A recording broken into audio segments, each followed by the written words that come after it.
Catch it early. Help us teach kids about cancer symptoms through Ultimate Frisbee clinics. Join us and speak up.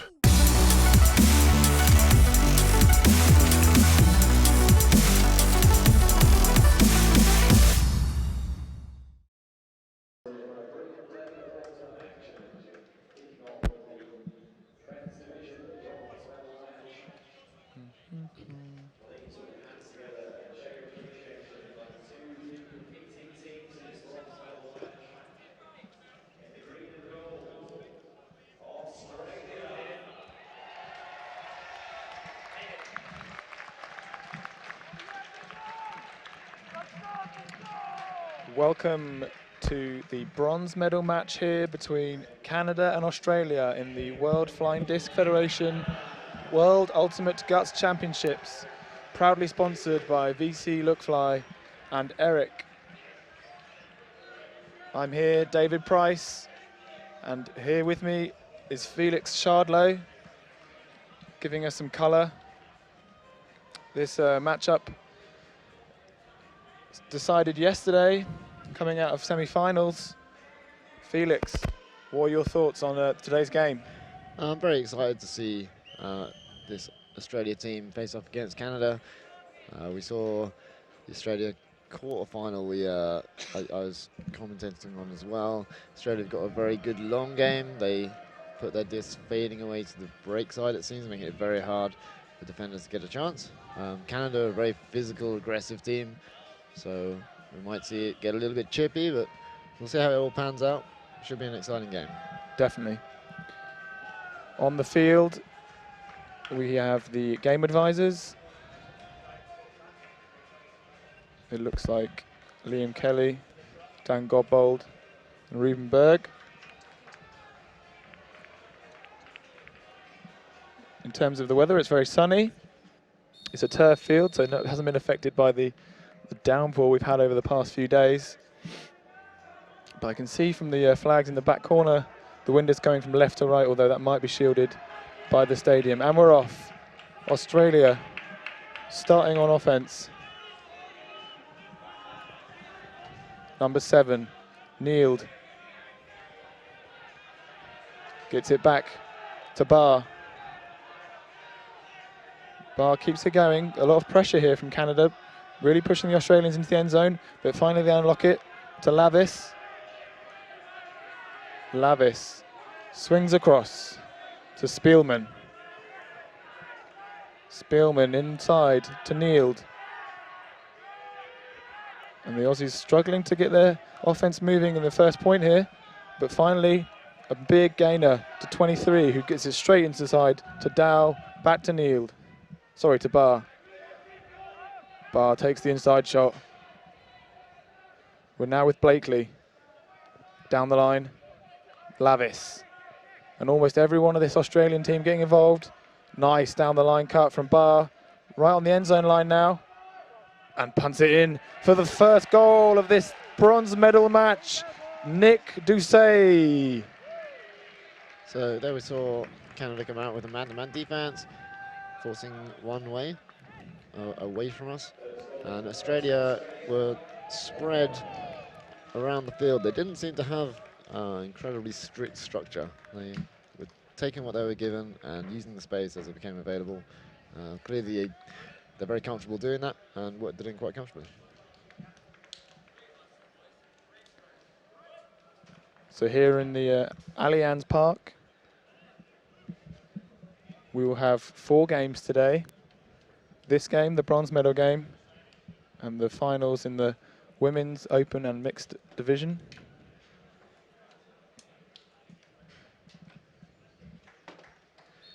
So this one we're going to see how Australia are going to come out on their defense. Normally at the beginning of games, teams will come out with a hard man-to-man mark just to get everybody running and get everyone heads into the game. Maybe get some bids in because everyone's tight on their man. So this is the first time we'll see Canada's offense. From watching them play yesterday against the USA, they will likely be taking on deep shots early. Canadian player tying his shoe. they're next to the disc. It's very, very irregular. So that's McKnight. To Yearwood. There we go. Vasiliev across to Harris. Oh, and a bit of a miscue. Australia now able to start and get a break. Ashcroft. Shepherd now in the middle of the field, near the brick mark, takes the inside shot. Oh, and well read by the Canadian player, number 19, Thompson McKnight. McKnight picks up, gets it over to Hurst. Now to Yearwood. Adrian Yearwood. And the Australians appear to be playing a bit of a junky zone. That's 1-4, three in the cup, 2 wings and a deep. That's Lindquist all the way back to Thompson McKnight.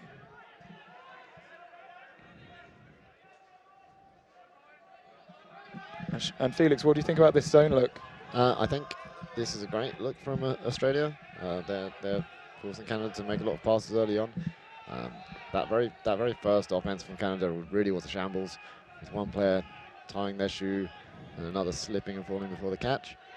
It's possible Australia will catch Canada sleeping here, get on the board early, but they didn't manage to punch in the score after getting the turn. So they'll have to get another one. And we're going to see a lot of those little dinky scoobers. This Canadian team, having played, a lot of them played together in the AUDL, that's the American Ultimate Disc League. We have some very cool and calm handlers. But now, I think there's Harris. Sorry, that's McKnight. Takes the reset, but gets it back straight away. A nice little bid there from the Australian, but a hammer across the field to Alcdeloni. Yearwood playing some one-on-one with Masek Kelly. Masek Kelly back to Lindquist. And now the Canadians have got off to the races a bit. And there's those scoobers. Masek Kelly gets all the way back across to Yearwood. And there's that scooper for the goal, but Australia read it very well. A 2-on-1. Lindquist not able to come down with that goal. Yeah, that was a sloppy throw. It was potentially the right option if he had put it anywhere near the right space, but it faded behind the receiver as soon as it was released.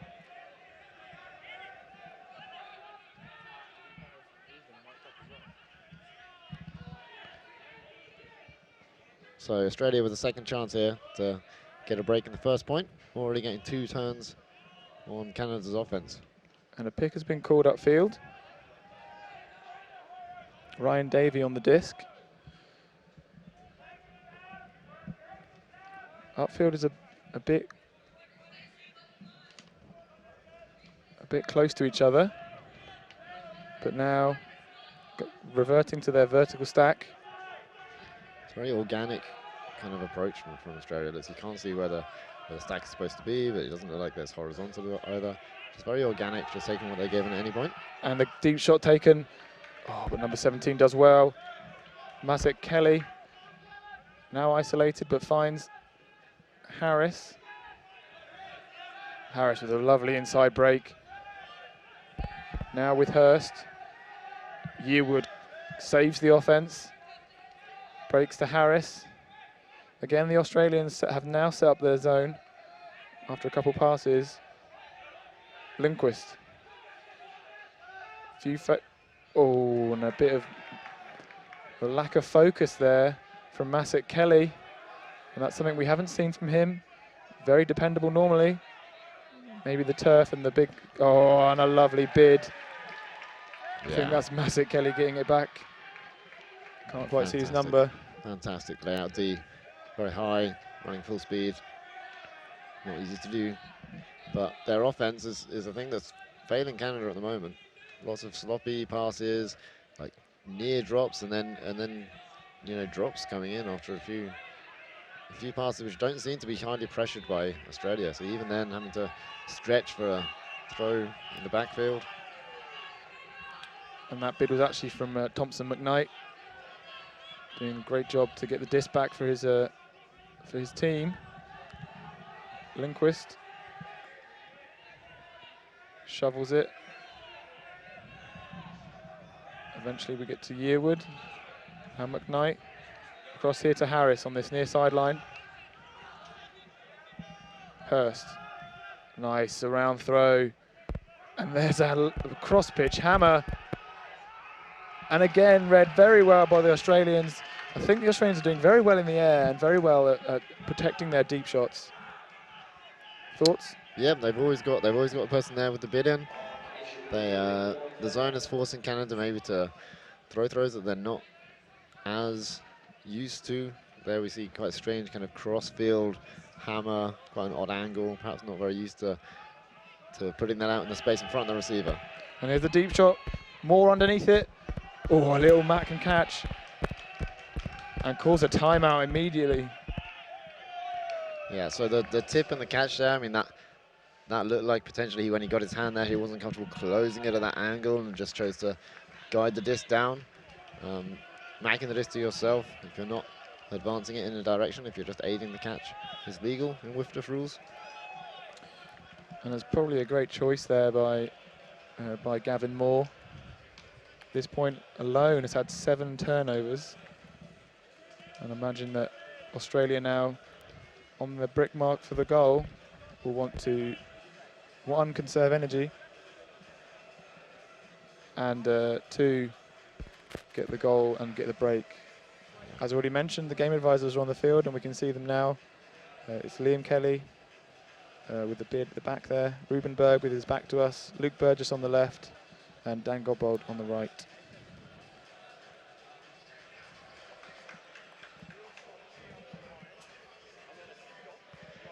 So it's been quite a sloppy start to the game. Both Canada and Australia having some mistakes. It could come down to who actually kind of wakes up first and starts getting some focusing, starts getting get their passes much tighter, and then you can see one of these teams going up by 2 or 3 breaks early on before the other team's even woken up, and then the other team's going to wake up and find themselves in a bad situation they have to come back from. We're here at the Allianz Park for the bronze medal game between Canada and Australia. We can see the crowd slowly filtering in on the far stadium. This is the regular ground for a rugby premiership team, the Saracens. And now we come out the timeout. Australia with a deep vertical stack. So typically the cut comes from the back of the end zone here, but then they might run a play with the handler. And that looks like what's exactly what they're doing. Oh! And number 99 thinks he had it, Alex Shepherd. Yeah, so looking immediately for the isolated handler to run up, but very, very heads up from the Canadian defender to come peeled off the stack and come out and try and get that push D. He got very close to it. The Australian player thinks that he had it in his hands. And we can hear now a bit of what the game advisor and the players are talking about.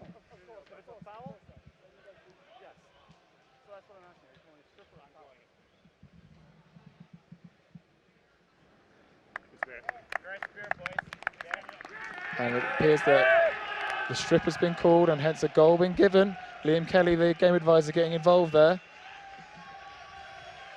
But as always, only giving his advice and the players ultimately making the decisions.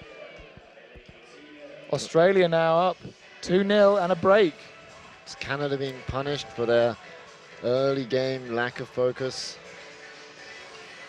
They are only 1 break down. They're a very strong, very experienced team. All kinds of experienced players, so they'll be used to this kind of situation. But Australia, this is going to fill them with confidence, and that's when the Aussies play best, is when their shots are working or when they're getting some Ds, and then they're quite an emotional team, and you could see them running away and getting more blocks and putting them in now. Yeah, we watched their game against Great Britain in the quarterfinals, and they were definitely buoyed by confidence and by scoring goals regularly and getting blocks regularly. You could see their whole sideline getting up and cheering whenever there was a block, cheering whenever there was a goal, and right then we saw them rushing the field for that break. Yeah, they're a very positive team. They feed on positivity. Here we go into the 3rd point of this game. Great ball from Australia. Really nice. So Sang, no, sorry. Underhill picks up, and Underhill will run this offense with Tejpal now. Again, Australia coming out with this zone look, did them a gave them a good advantage in the last point, but Malcolm Bryson working through it. Yearwood really having to move the defense around, and now they're stuck in their own end zone. Tim Sang in this front corner finds Yearwood, then Tejpal. Yearwood and Tejpal working well together, and there's those signature scubas from Yearwood. Oh, and a close bid by the Australian defender. Now, almost up to half, Canada. Yearwood really wants to throw that hammer. You can see by the way he's moving his mark around. Eventually finds Vasiliev, I think, from the far. No, that was Sang, sorry. Back to Underhill. Again, wants that hammer, but there is a lot of space here behind the wall. How would you take advantage of that, Felix? Yeah, the hammer is the one that will get over these. There's 5 Australian players quite near the disc. See, there's a big gap behind. There's a player on the far side, but they're being picked up as well. But if you can throw an overhead to get across to them and it doesn't hang too long in the air, then when they catch that behind those 5 defenders, then they're going to have a man over attacking towards the end zone. And that's when we can really see them get some flow. Australia here dictating the tempo of the game by throwing a zone on. Oh, and a huge bid there. That was the hammer we were expecting, but so were Australia. I believe that was Gavin Moore. Fantastic. Reading the play, reading the disc, getting horizontal, making the catch to make that D safe. Absolutely brilliant defense by Australia. Tom Tullett all the way around, near sideline. And Australia with yet another break at 3-0. Making it look easy against this Canadian team who are struggling to get their offense working. Yeah, the zone look at the beginning of the game, there's a few things to consider with that. Sometimes by throwing a zone, you actually give the other team a chance to pass the disc around and get kind of a bit more comfortable with the game. Whereas if you try and shut them out man to man, then you know they're very uncomfortable right from the beginning. But that doesn't seem to have led Canada actually being any smoother on their offense, making a few mistakes, choosing the hammer at a time when there were Australian defenders nearby looking at the disc. When you're analysing the field with a disc in your hands, if you see a defender looking at you, then you know that they're going to have a bid if it's near you. So good to avoid those defenders who are aware of you. And it looks like Canada have now taken a timeout. I imagine that's exactly what they need. They're 3-0 down in this bronze medal game, and they'll want to get a point on the board to get themselves in this game and give their D-line a chance to get a break. Yeah, they've just come out really flat. I don't know whether it's because of the change of environment, playing in this large stadium. They should be quite comfortable. I think most of these players would have played in stadiums before, part of the AUTL and other leagues. But something is not right in the Canadian camp here. This is not the Canada that we've seen all tournament. This is David Price and Felix Shardlow commentating on the bronze medal match of the World Ultimate Guts Championships here in London.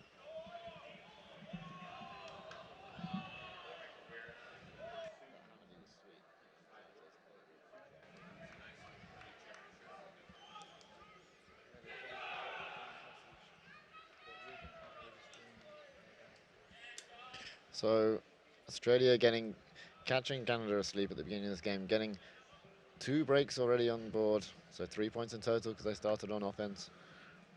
Canada are making this job hard for themselves. They've got to get 2 breaks back over the course of the game. If they don't wake up now, then they might see the game start slipping away from them. It appears that Australian zone is doing a very good job of slowing the Canadians down. I think we might see that a couple more points until the Canadians are able to work it out. After a timeout, their defense knows that the offense is probably talking about how to play against their D. So We know Australia are very comfortable with man-to-man defense. That's what they played against Great Britain. So it's possible they'll transition to preempt the change from Canada.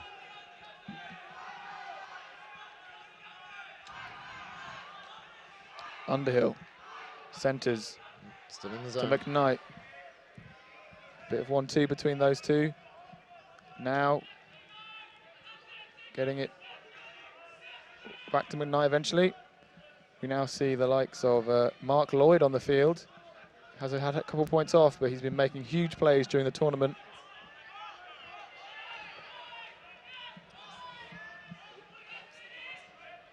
Underhill, McKnight. Some lovely little 1-2 with Loiseau.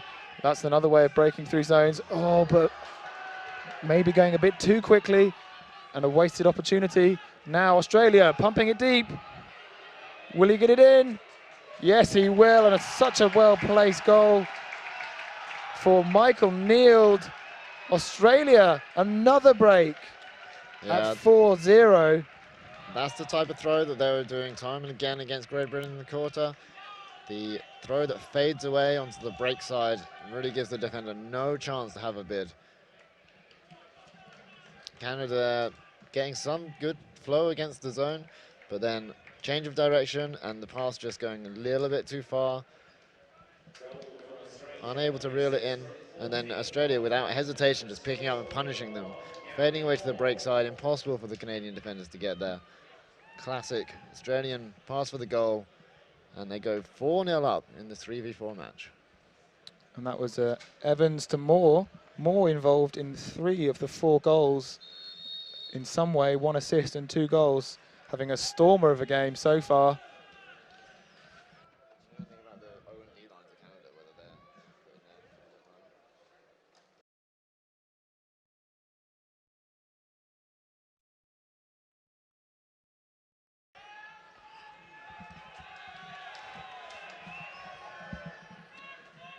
And yet again, in come Canada's O-line.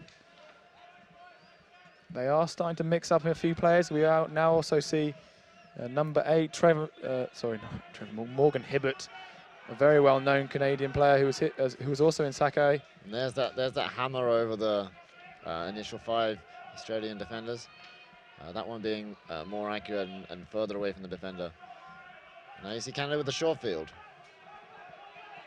So for the first time, Canada in the other half, but still Australia playing that zone, and well picked up there by Lindquist. So that still very uncomfortable. There wasn't that much pressure on the throw. There was just a force. When you've got a thrower against a force of similar ability, then normally you should be able to get a flat break throw out. That needed to be laid out to save. And a bit more 1-2 between the Canadians, and yet again moving too quickly, unable to get that goal, and that's possibly the closest Canada have got to scoring. Australia hitting the deep option. Oh, and a bit of contact there from Vasiliev. The Australian player was actively going to box out Vasiliev, so getting his body in the way of Vasiliev and where the disc was coming down. That would mean if Vasiliev runs into that player, then that would be a foul. And here we see the replay. The debate will probably be about whether he could have got the disc still or whether he had misread it. So there's a point where the contact happened. If the contact did not happen, would the Australian player would he have been able to go and get the disc still? And that was Conrad Wallace for Australia being pushed in the back, potentially being stopped from catching the disc by Anatoly Vasiliev. So it looked like he was holding his position. Looked like you were trying to go into where he was, and then it looked like the disc went over the top of him. That's what it looked like to me. I feel very strongly that if I didn't get the contact, I would have run on the inside. Yeah, you cut me off. You're trying to hit me, like take away my spot.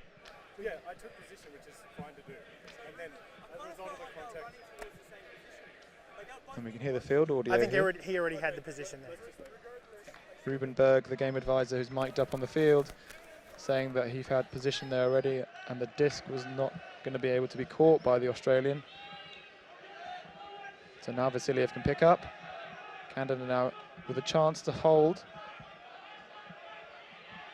Vasiliev. Underhill And there's that hammer that we've been talking about that we'd like to see. Tomasik Kelly. And a goal for Canada. Finally getting on the board after being broken 3 times.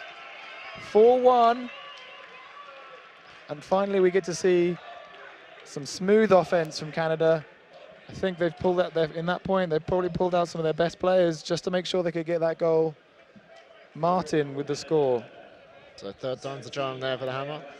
This one leading the receiver. He's able to run towards the end zone. That sets him up nicely for the continuation pass. Catching the disc, facing where you're going to throw next, makes everything much, much easier, makes offense flow much better. So catching it then facing the end zone means that he's in a very aggressive position, able to immediately see where his receiver is and put the disc out into the space. And that was Masek Kelly to Martin, making it look simple, smooth, flowing down that break side. So now we see the Australians starting on offense for the first time in a few points. We'll see whether they come out with their organic style that they had earlier on in the game.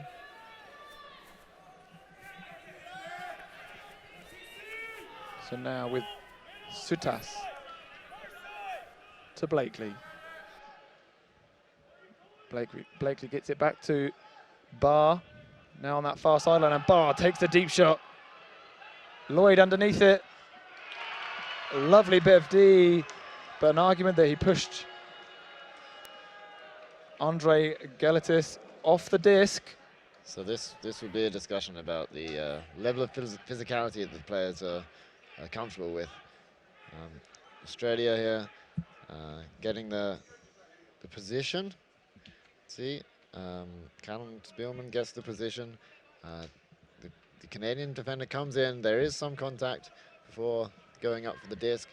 It's whether that contact affected the play. In Canada, there's a higher level of physicality. There's a higher amount of contact that's permitted by the players that they're comfortable with. In Australia, maybe not as much. So therefore, that's why they're having this discussion and not agreeing about whether that was a foul or not.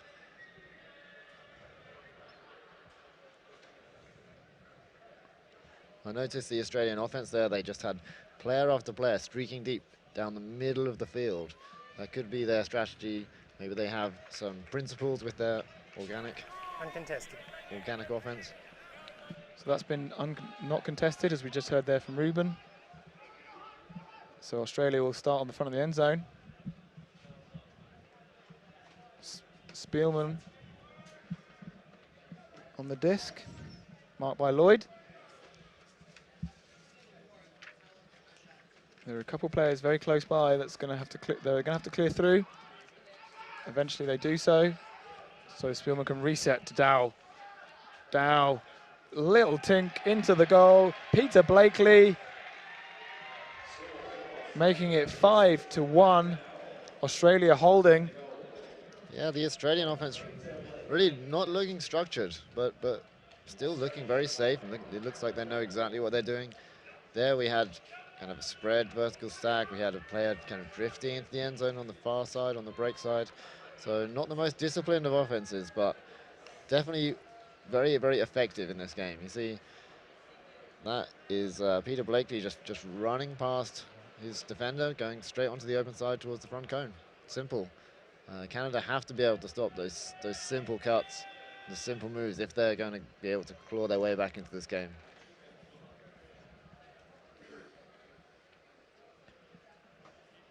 The Australian offense there, looking organic, and the deep cuts coming straight down the middle of the field. It's almost like when their players wanted to go deep, they'd actually drift to the middle and cut deep down the middle. So that could be something we see a lot of. That opens up the deep space a lot better. It means the throw can go to the end, so any part of the end zone. Whereas if you're cutting down one sideline, then it can be only half of the end zone that you can throw that deep throw to. These two teams having slightly different routes to the final, to this final game, sorry, to the 3-4 game. As we mentioned earlier, Australia took on Great Britain in the quarter-final after quite a long lightning delay. That was on Thursday, beating them 15-10. and then losing out to Japan yesterday. Canada losing out to the Team USA all-star team also yesterday afternoon. Yet again, we see the an Australian zone. Canada have got up to halfway already, but a foul has been called, I think.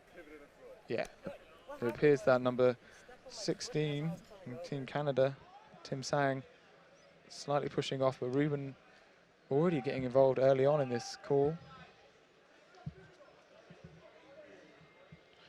Yeah, coming out with the zone again, even though Canada managed that hammer over the top and the quick throw into the end zone last time. But they did cause Canada a lot of problems in the previous points, so it makes sense to persist. That was with called this. before the throw. It's uncontested. No contest on that call. Sang.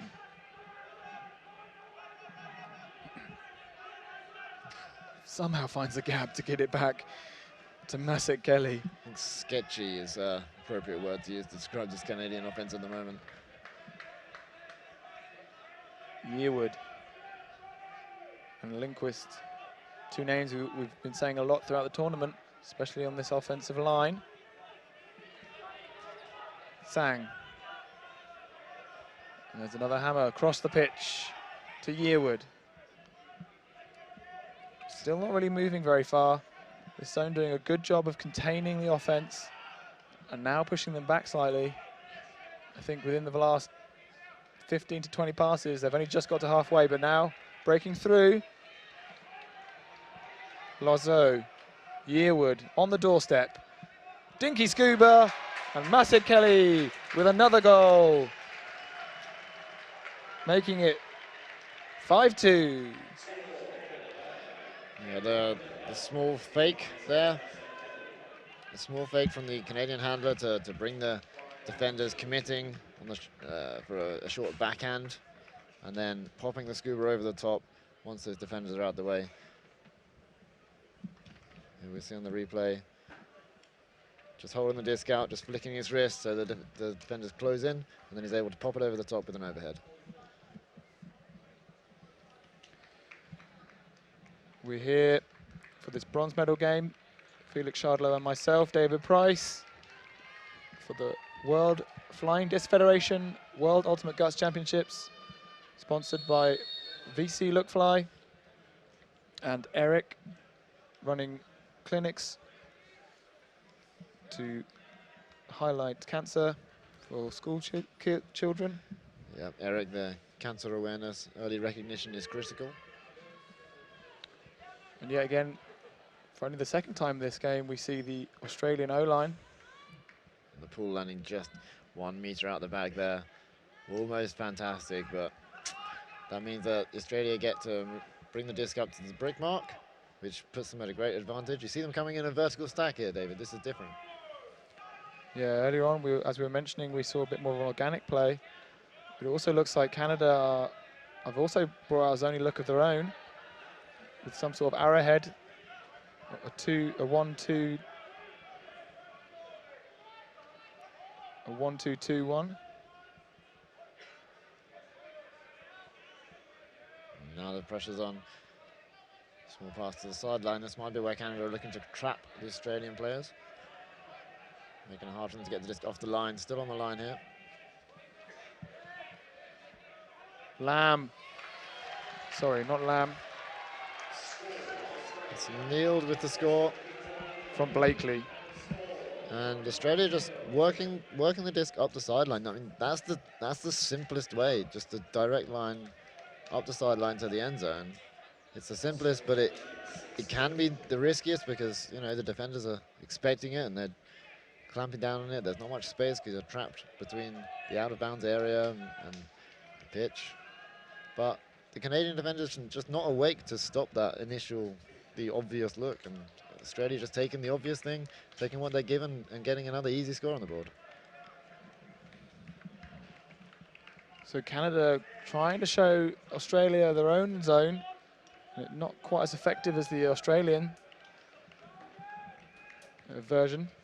It was interesting there how when Canada came out with their zone, that's when Australia came out with their vertical stack. So we didn't actually get to see the Australian vertical stack offense because they have to dissolve that and spread it out to counter the zone played by Canada there. Both teams may be preempting, well, Canada preempting Australia changing to a vertical stack. We can't be sure. You can see a lot of Canadian players on the sideline here. Really starting to get pumped up. And that's probably what they need right now. They've been very flat in this first half. And they're going to need to pull something out of the bag here. So that pull going out the back. Something that can happen in stadiums with pulls is the wind will go past the stadium when you're stood on the end zone. But when the disc goes across the middle of the field, the wind is blocked by the stands. So that can cause pulls to be a little bit different to normal. And the deep shot's gone. There are 2 Australians under it. 3, and almost all of them involved in that D there. I'm not sure if that was a good option. Yeah, the disc just hanging a little bit too long. Australia being wise to it. Had their heads up, chased it down, so any slight delay on that disc coming down to the receiver meant the defenders were in there immediately. The Canadian player he's down still. Here's the replay. Because right when I was about to So it looks like the Canadian player went up nice and early. The Australia player went up and there was contact. But to me, it looked like the disc had already gone over. It looked like that was a slight misread. And he went up too early for that. So I got on the inside line. I could see you guys were boxing each other out. So neither of us saw enough body contact to give our opinion on the contact, okay? But we do agree with the fact that it was over your head and you jumped, but that may have been because of the body contact, which we didn't see enough of to give an opinion about. Okay, it's been more than 45 seconds, so I would recommend that we can test it. Sure. He said there's not enough body contact for a foul. That's not what he said. That is not what I said. That is not what I said. Okay? I'm going to contest it only because I don't think you're going to get it. Send me this back. Foul. So we could hear there Liam Kelly, one of the game advisors, saying that they hadn't seen enough of the contact to give a comment on it, and that he recommended it to be contested. The players then took that advice, and we're going back. Yeah, so I think that was a good decision by the observers then, or the game advisors, sorry. Not being too sure about whether that disc was sailing over his head because the contact stopped that jump being as high as it could have been. It was definitely a tight thing.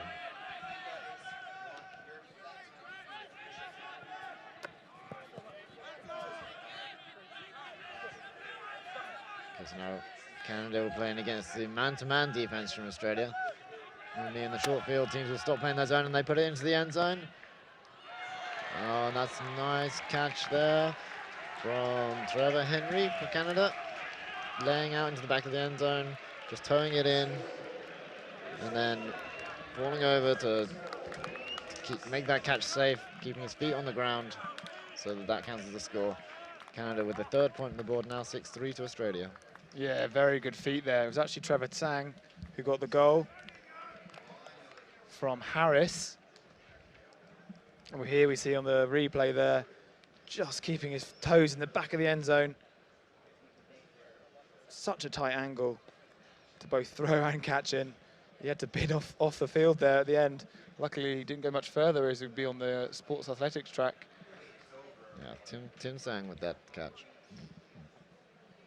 So Australia playing man-to-man then. That could have been because of the stoppage, and then they were able to change their defense with Canada having a bit of a short field. Teams will often transition into man-to-man defense towards the end zone.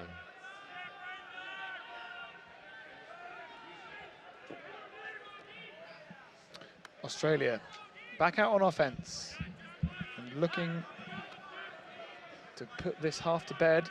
They're 2 points off taking half at 8. Dow to Lavis.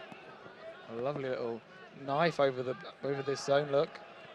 Barr onto the far sideline now. Bar but gets it back. Lavis inside for the goal for number 7, Michael Neal. Yeah, so a little inside-out break there, catching the Canadian player, the Canadian defender at the front of the end zone, face marking. Like I said earlier, when the defenders are not looking at you and disc in your hand, then you're able to put the disc out into space with a bit more of a possibility for your receiver to go and catch it before the defender actually sees the disc up in the air. Defenders are too busy watching the players rather than having half an eye on the disc, so they can't react as quickly. And we saw there just the inside-out break into the space, and Australia with a nice easy score again. Canadian zone causing a few problems just when they were just in the first like 10 passes or so on that offense, but when they get near to the end zone, Australia are looking really confident.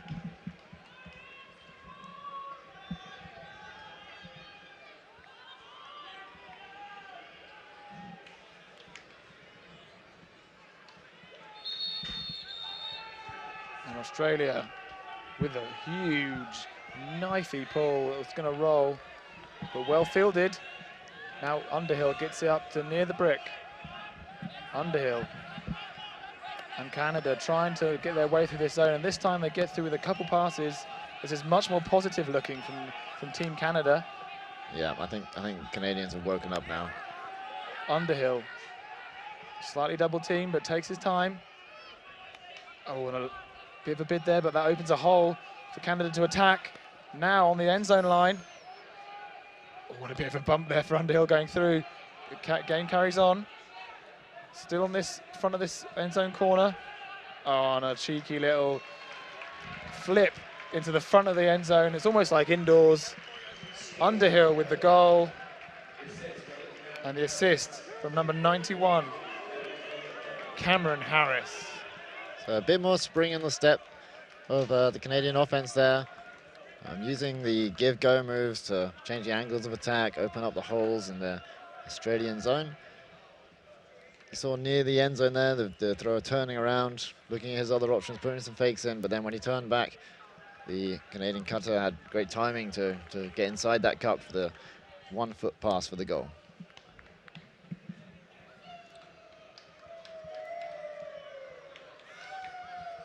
The field here, unlike the pitches we've been watching at the Watford football ground, is turf. This Saracens Stadium was one of the first rugby fields to be converted to turf, which caused a bit of an issue in that season, as many players are used to playing on grass. But here, many of these players will be used to this sort of venue, as we've already mentioned, playing their national finals or AUDL, etc. The artificial ground, meaning that it can be used in all weather conditions. Canada pulling out the field and giving Australia the brick. So that's the third pull that's out of the field. I know you've been talking about this earlier in the week. Maybe you could say a bit about why the pull is so important to get in.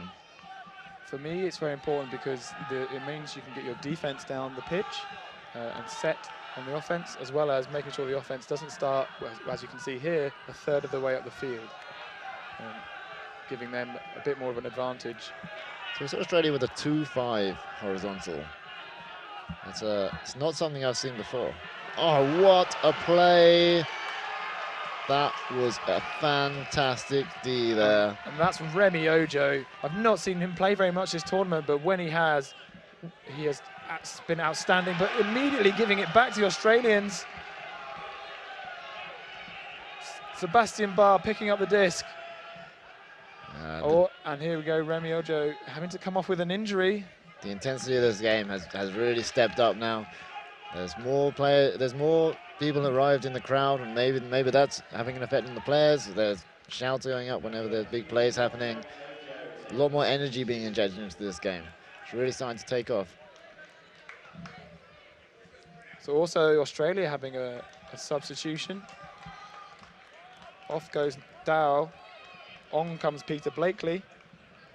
And Ojo was replaced by Jeffrey Powell. And maybe Ojo just needing to recover from that layout D. He had incredible closing speed, incredible reading of the play to get out there and get horizontal, get his hand on the disc. And that's now first 2 turns we've had in a point for a while. We've had no turn points for approximately 6 points. But now Australia trying to hold on to this point, and they do, with Peter Blakely, the substitute who just came on, doing a great job of continuing their offense. And Canada look frustrated, kicking discs as they leave the line. And that is half-time now at 8-4 to Australia. Here's the replay. What can you see, Felix? So we just saw the final step there, but you see the athleticism for him to get his body in that position. Fully horizontal, outstretched. Australia coming back with a D of their own. Maybe not quite as flashy, but just as effective. And then you see here Australia with the short field. That's a high release lefty backhand over the fours, meaning the handler can catch it going onto the break side, and then just good timing from that player in the end zone there. That was Peter Blakely. Just timing his cut. When the handler receives it on the break side, he's able to just make a quick move, a short pass for the goal. Australia really comfortable with the short field at the end of the game. And we'll be taking a short break there for half.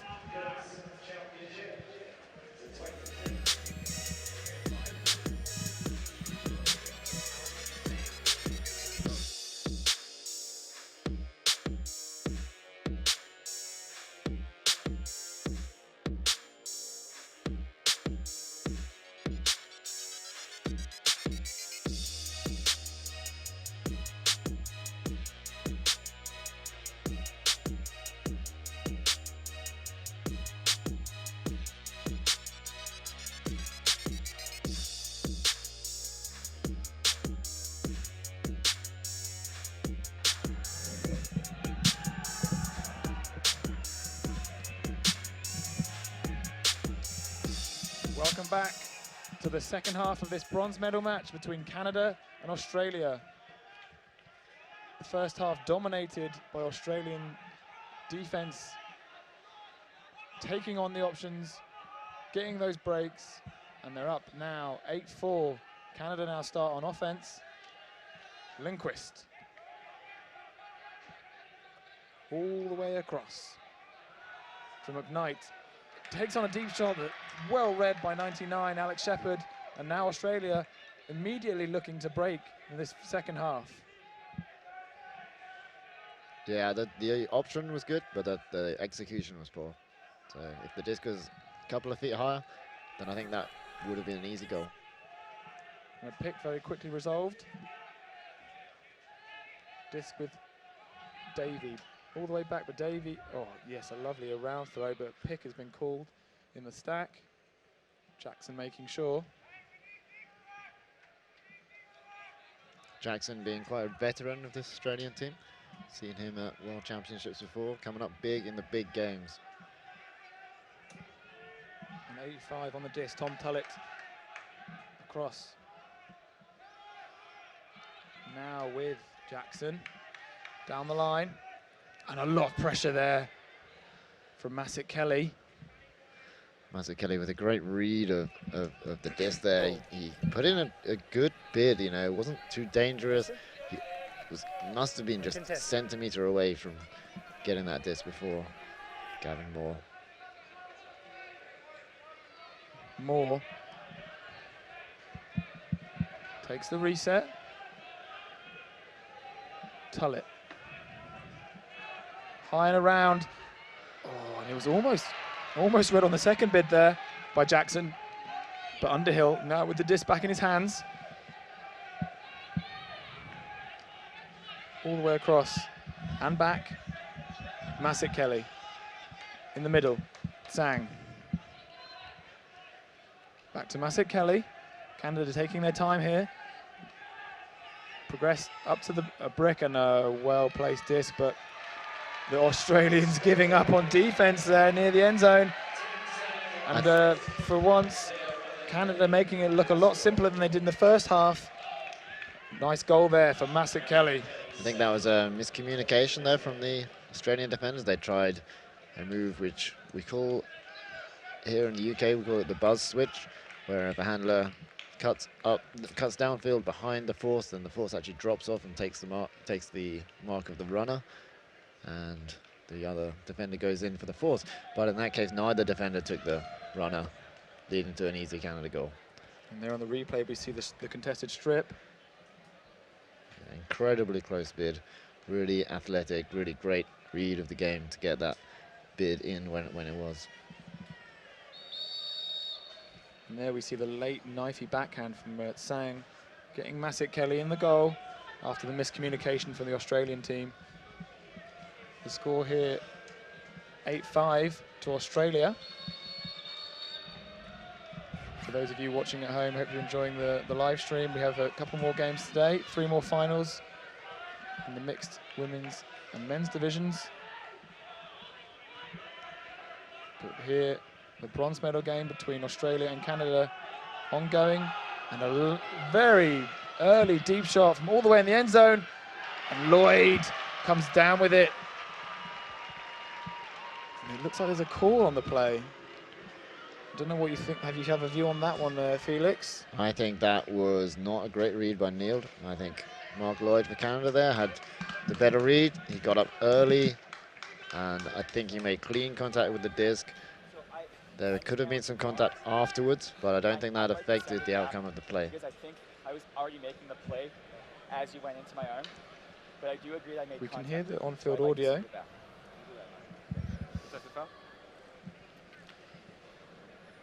And from the hand signals, it's a contested foul.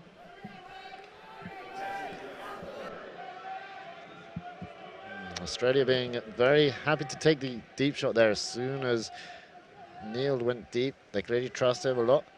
And they put the disc up there, but Lloyd, I think, will feel a bit hard done by that. That doesn't count as a turnover. The disc is still in Australian hands.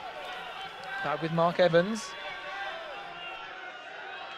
And now here the sideline really starting to get involved, and I think that's what Canada maybe lacked in the first half. Upping their tempo and intensity now. We've got a bigger crowd here as well that were expressing their displeasure at that call. Australia back with Dow to Neild. Blakely. Down the line. Lavis. Australia doing very well at taking these open shots on the open side, but now breaking the mark. Lloyd doing very close there. Barr. All the way on the break side now, Lavis. Centres. Not much going on upfield.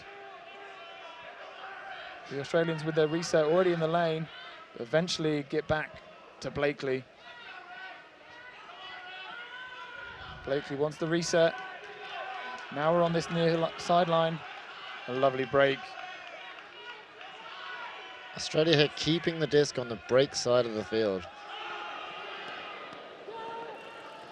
Oh, and a fantastic grab. I thought it already died by number 6, Cullen Spielman. Yeah, amazing. The fadeaway hammer, the thrower just putting the disc out into the space. I thought he was going to maybe go with his left hand, but more comfortable with the right, and it was going just straight away from him.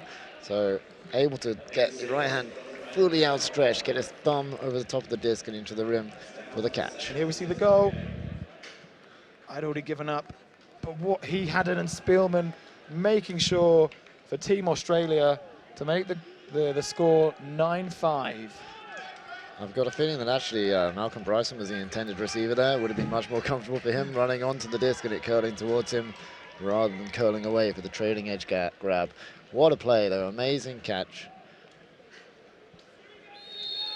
Very unconventional styles of offense here from Australia. They came out with the 2-5 horizontal. They transitioned into what looked like a kind of organic spread. And then when they got near the end zone, then it was back in, it was into a vertical stack. So a very dynamic offense they're showing.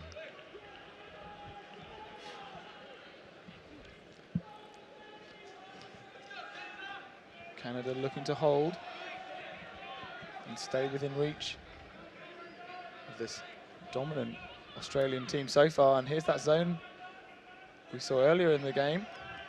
Tejpar, Underhill. Again, looking a bit brighter than they did when they first saw this zone. Harris.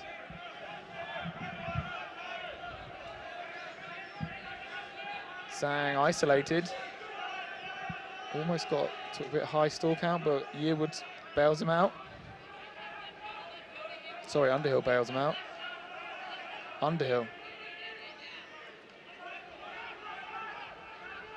Underhill and McKnight very near to each other, so the Australians able to double team. McKnight to Underhill.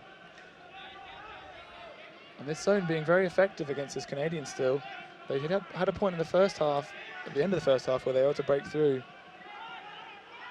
And there's that breakthrough. Vasiliev having a roll around. Underhill.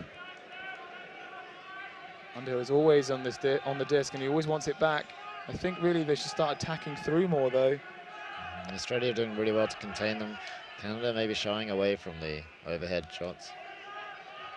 Australia forcing Canada to take several passes. That worked out earlier in the game, maybe when they were a little bit asleep still, but they seem to have tightened it up now. And there was that through the middle shot, eventually finding Geltis. Geltis, Underhill. Very similar style. And there's that scuba for the goal. Yeah, we saw lots of space there for the overheads. You know, even if a hammer to the far side of the end zone, he opted for a scuba across to the middle of the back of the end zone, but there's space beyond those Australian defenders. Canada hesitating to take those shots, but very safe with their flat, short backhands and able to punch it through the middle of the zone to cause Australia problems. Be interesting to see whether Australia stick with that defense on their next D point. Here we see the goal. Underhill taking his time and isolating with the scuba to Harris. Yeah, plenty of time and space for Harris there, just to jump up and get two hands around the disc. No possible bid by any Australian defender. We've got a bit of cloud cover here at the Allianz. Started off quite sunny, but it's got a bit cooler in the last half an hour or so. See a young Australian supporter there with the flag wrapped around him.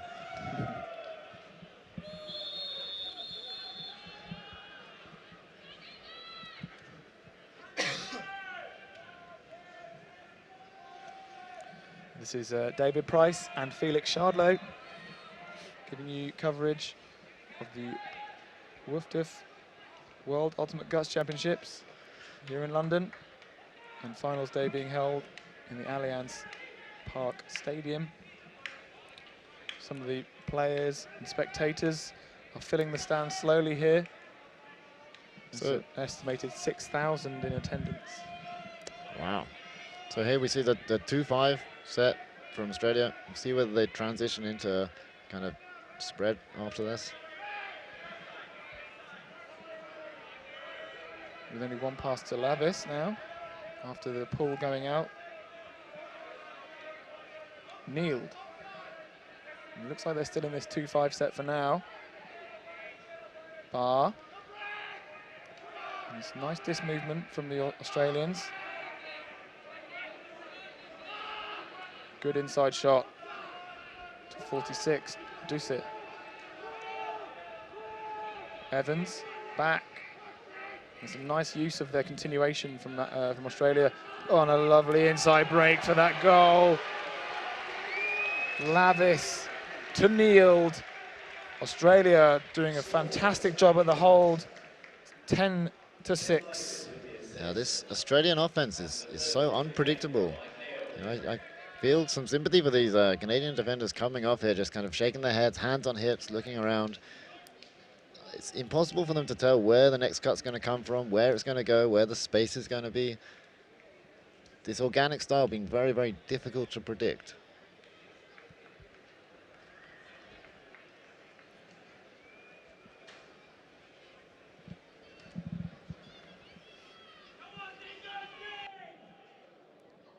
It's been a long week of play for these Ultimate players. Started last weekend on Sunday with opening pull of Canada, Great Britain women's division game. And from then on, been 4 or 5 rounds of play, including a rained-off day where we were able to get the quarterfinals done. Some fantastic work by the tournament organisers and the UKU, as well as the World Finders Federation. Yeah, everyone really coming together to make the most of a pretty dire situation with the rain here in England. There are many other dire situations in England going on now as well, but we won't get into politics right at this point, as Canada are pinned in their end zone. Great Australian pull, landing at the back. But Canada are able to unlock the D up to the third of the pitch. Sang on the, Loiseau on the disc to Lindquist. Loiseau gets it back, and therefore off to the races. Underhill. Slowed up again though. Australia transitioning to a person defense. And a block from Australia. Already at half, looking to huck straight away, but not, the option's not quite on. He wants a reset, and there it comes. Tullett gets it right back in to Jackson, and there's a pick. So it seems when Australia are this distance from the end zone, they go into a loose vertical stack. They don't seem too bothered about clearing players out of the lane. We're back in. Knife across the field. Well read by 53. Mark Isherwood. Australia making it look easy, and that's another break. It's another unpredictable look, unpredictable angle, unpredictable space. That's not the kind of traditional cut you see from a vertical stack, just drifting off to the side, taking what they're given. And that disc, if it was flat, then the defender would have had a bid, but the fact that it was up high, and the only point when it was within range of any player was when it just came down right at the front corner of the end zone. Very hard to defend against. Australia now will really have their backs against the wall. They're 5 points down, and Australia are 4 points away from their bronze medal. What do you think Canada should do to adjust to this furious defense we see? So they've tried man-to-man, and I think that has not been working for them. The zone caused Australia a few problems, so maybe they need to take some elements of the zonal defense. Maybe they need to play more kind of switching help defense against this Australia offense. And Australia yet again pulling towards the Canadians, doing very well, getting into the end zone, high and lofty, setting up their defense upfield, and we see a slightly different zone look, I think, from the Australians. But Canada adjusting quickly, and have already moved it up to halfway. Huge hammer fake. There was an option as well. That was a purposeful fake to get the defender, the deep defender, dropping back. Now transitioned into person defense.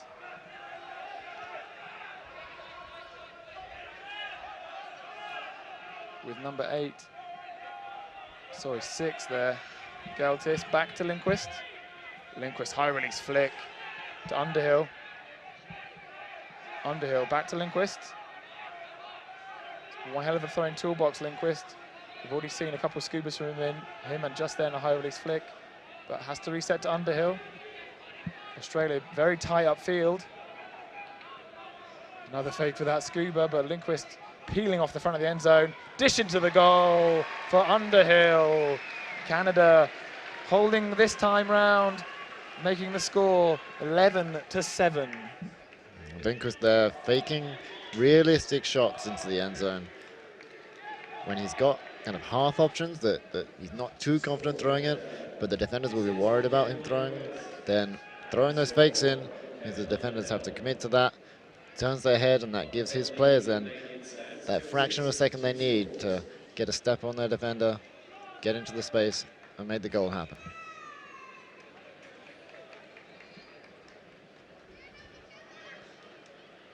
The stands here are filling up.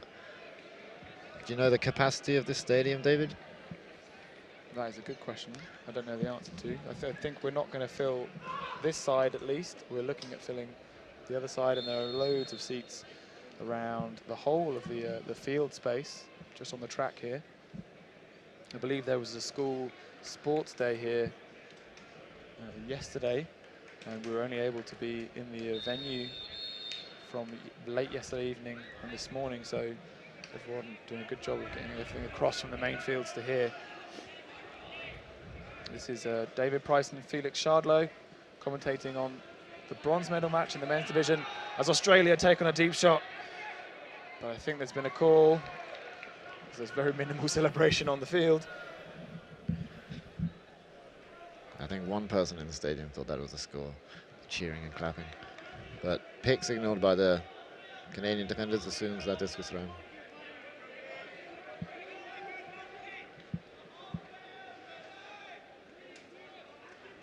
And the same cutter goes, but no option. Bar all the way around. And there's that deep shot again. Has it been? Oh, unlucky. I think he thought it was going to come under more. Took a step under the defender, but in fact it rose over both of them. Yeah, tricky to read. And surprising Australia took that shot. That just shows that they're not scared of taking on these deep looks. So now Canada with a chance to break for the first time in this game. Harris goes high and above. And Massett Kelly just wasn't able to bring that down. For a split second, I thought number 5 would bid and we'd have a Callahan. So that was a foot block there by the Australian player, getting a foot to the disc just as it came out of the flick of the Canadian player. Good spot there from Felix Shardlow. Now Australia in front of the end zone. And an easy dish. Player almost unmarked. So I think they were trying to help each other there in the end zone, the Canadian defenders, which is something they need to start doing more of, switching, approaching. But I think one of the players was looking to switch and the other one wasn't. So that means that one of the Australian players was then running free. And that was Nick Doucet with the goal. Here we can see that foot block. Well, very well spotted by Felix. Number 5 was almost ready to bid for it, but opted not to. Here's the goal. Nice and easy for Doucet. Ticking the scoreboard over. Canada on the line here have got their hands on their knees. 3 of their players bent double. So it's really taken its toll here on them. 12-7, this is a huge deficit, 5 points. Game ends when it gets to 15 if we don't run out of time. It's very late in the day for Canada here. They must change something on their defense if they're to get back into this game. But now they're hopefully going to slot this one in quickly so then they can focus on getting a D. I mean, they almost got it in that last point. They were just very unfortunate. Well, let's be honest, the Australians did very well to get it back with that foot block. But they had a chance and they couldn't quite take it.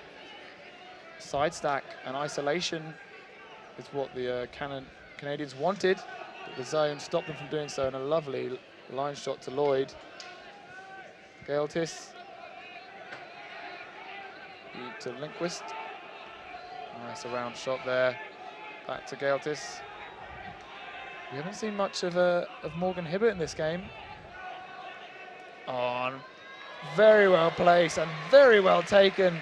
Mark Lloyd towing the line, grabbing it a good 2 feet outside of the pitch. Some impressive athleticism and the ability to know where his body and the disc is at the same time. Mark Lloyd, a very good player for the Canadians, being involved all over the field. 8-12, and here we see the replay of that goal. Yeah, just planting his foot early, making sure that he planted it just inside the line. Very, very close. Great body awareness. That was very close to being out, I think. But just in by a hair's width. If he'd had any of his toe on the line, he would have been out. So Canada defense, this game is now all about whether Canada can bring out something on defense to get a block. They're facing a very unconventional offense in Australia, so maybe they should bring out something unconventional themselves. They've tried man, they've tried zone. If they had practiced Flexigon, maybe they'd be able to do that and have some switching going on, have some poaching happening. Maybe a sag might work, or some sort of help defense in that style. Yeah, help defense style will definitely be something they should be looking into right now. Nothing else has been working for them so far. Oh, we had a very good pull there by Canada, but Australia had started their offense. However, a pick has been called upfield. We're back in. And straight away, taking on the deep shot. Can he reel in? Yes, he can. Number 17, Brendan Ashcroft. Very well timed cut and a fantastic put by Australia. Streaking away with this game, 13-8. So there we see Australia very confident again on those deep shots. And that has been where quite a few of their turnovers have come from. But this time it pays off for them. And when it pays off big. Very quick point there, bringing them one closer to 15. So game slipping away from Canada here. So they got their hands on head on defense, getting ready to actually receive the pull here. Again, they're under pressure to put this one in. If they don't, then you could see Australia bringing it within one. And that goal scorer, Ashcroft, is a track runner back in Australia, hence the speed we saw and acceleration we saw from him. And also the trust put in him. Just putting the disc out into the end zone in front of him, allowing him to use that speed to his advantage.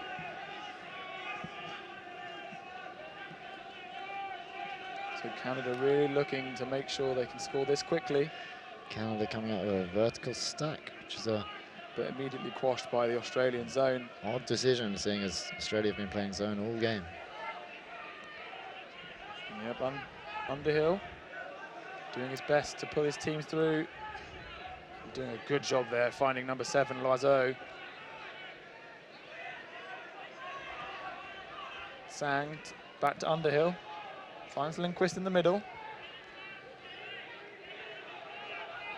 Gets it to Sang. Loiseau.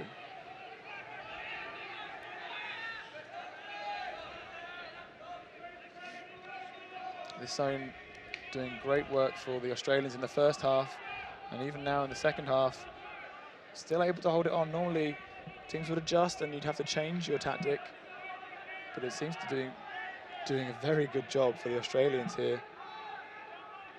Yeah, really containing Canada, forcing them to make lots of passes to get anywhere and opening up opportunities for blocks. It's also impressive how there haven't been many fouls on the mark.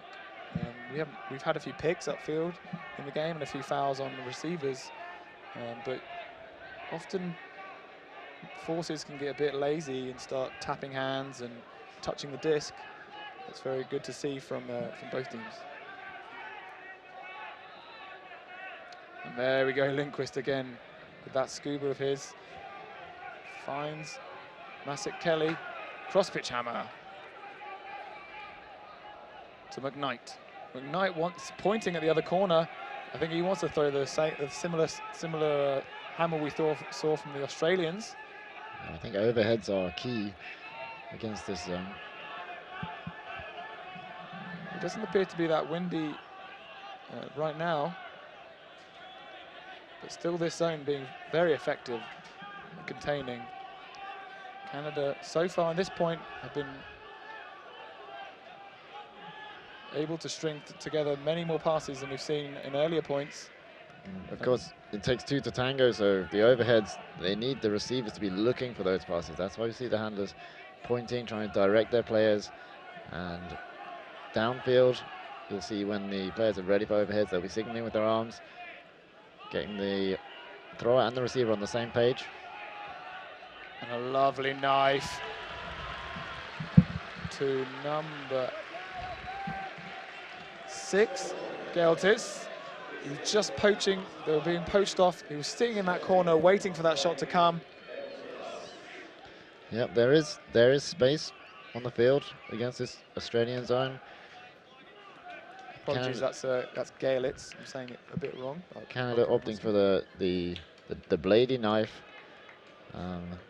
rather than the type of overhead which will come down flat. The bladey knife is slightly harder to catch, but the accuracy there, meaning is just a clap at the chest. Nice and safe for Canada. They really need to be looking to throw it over the zone a lot more and a lot earlier, I think, if they're to punch in these scores quickly and then coming out focusing on defense.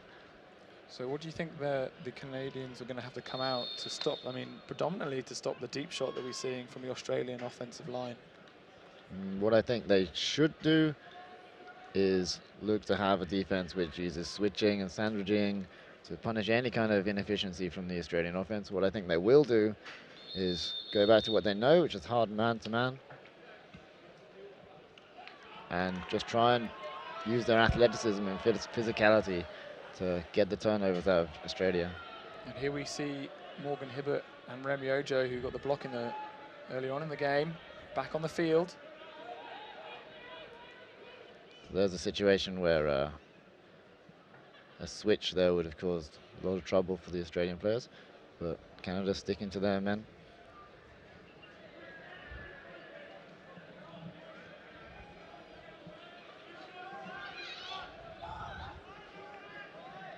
And the pickup field been resolved. Back in. Australia always threatening deep, and there it goes again.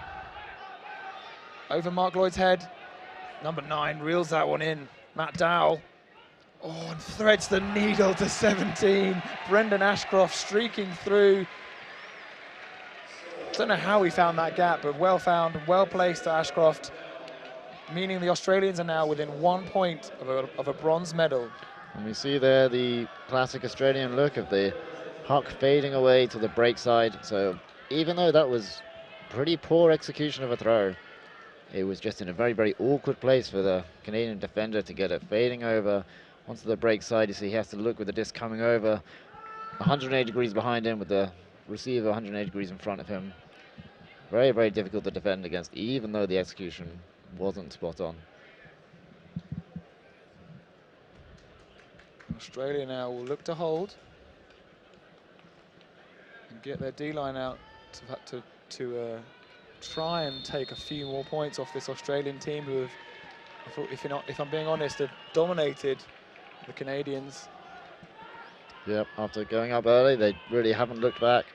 They haven't lost their confidence. You know, they've kept going for those deep shots, taking them when they're on, and if they don't work out, they've ended up getting the blocks back, putting in all their offense points.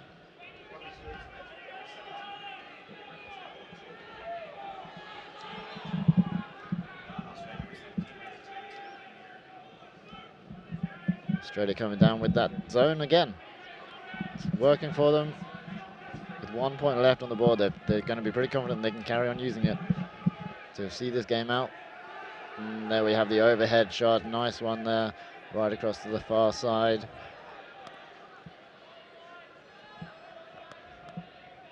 Gelitz gets it all the way across to 19. McKnight.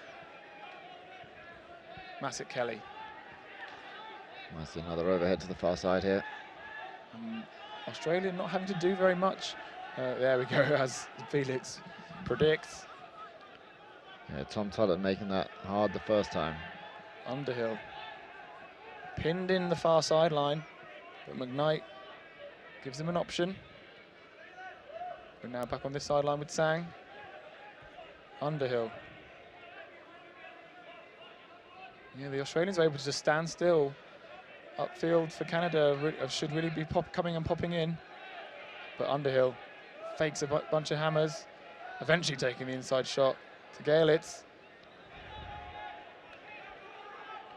Gets it back.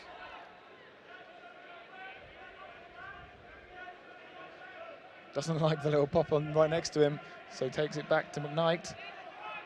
Inside to Underhill. Straight into the corner. to Cameron Harris. When it works, it looks easy. But Australia not allowing it to work very often. Canada not being able to find those shots earlier on in the game, but now they're starting to see them, but it's still taking them 20 passes to score their offense. And Australia's zone being quite unconventional and forcing Canada to play in an unconventional way on offense, and that's a way that they're not very comfortable with. We're going to go to the huddle. Work to play one more point with this team, and then we work to play one more point with this team after that. And we keep working, and we do not give up on ourselves until they drag us off this field. We work for everything to get one more point with this team. One at a time, we've got to get back into this. It has to be now. There is no more time. It's now. I'm not done playing with you guys. Let's keep going. Let's go! Let's go! TC! TC on D! 1, 2, 3, TC! And there we hear Canada not giving up. Wanting to take one more point, wanting to play one more point together as a team in this World Ultimate Guts Championships. Yeah, that final sentence probably striking a chord with the team, that they all realize actually when this game's over, the team is over. Next World Championships, it's going to be a different team coming out there. This is the last chance they'll get to play with these teammates, and preparing for a World Championships and coming and playing here for a week is a huge life experience. A lot of them will be making friends that they're going to keep for the rest of their life. They'll look back on this game, they'll look back on this last week of the World Championships and remember every point, remember all the stuff that's happening on field and off field. So that last line there might get them really emotional, make them realize that this is their last chance actually to do something good together as a team. Here we go. Team Australia just setting their line up for this potentially last defensive point. So we expect them to go down with the man-to-man defense. We expect Australia, if they catch the ball, to have their unconventional 2-5 transition into spread, transition into vertical near the end zone. High and Blady from Canada. Australia centering with Barr. A deep shot was almost on there for 17, but under comes 7. Kneeled. And again, 2 players going deep.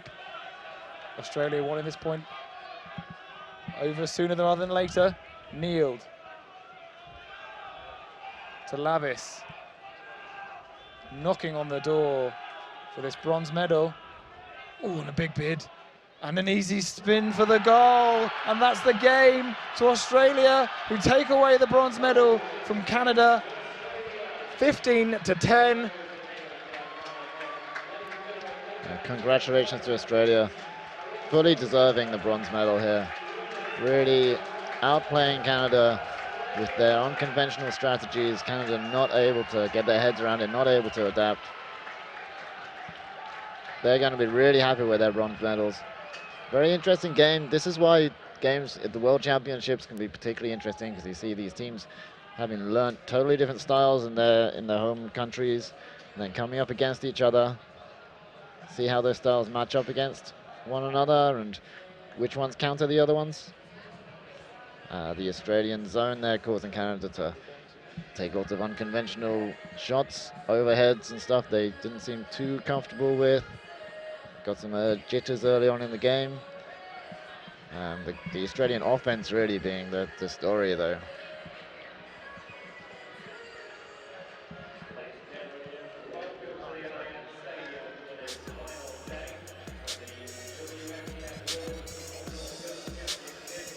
That's the end of this game here between Australia and Canada. Australia, the eventual victors. I've been David Price with Felix Shardlow. Please tune in for the rest of the day's finals. Thanks again.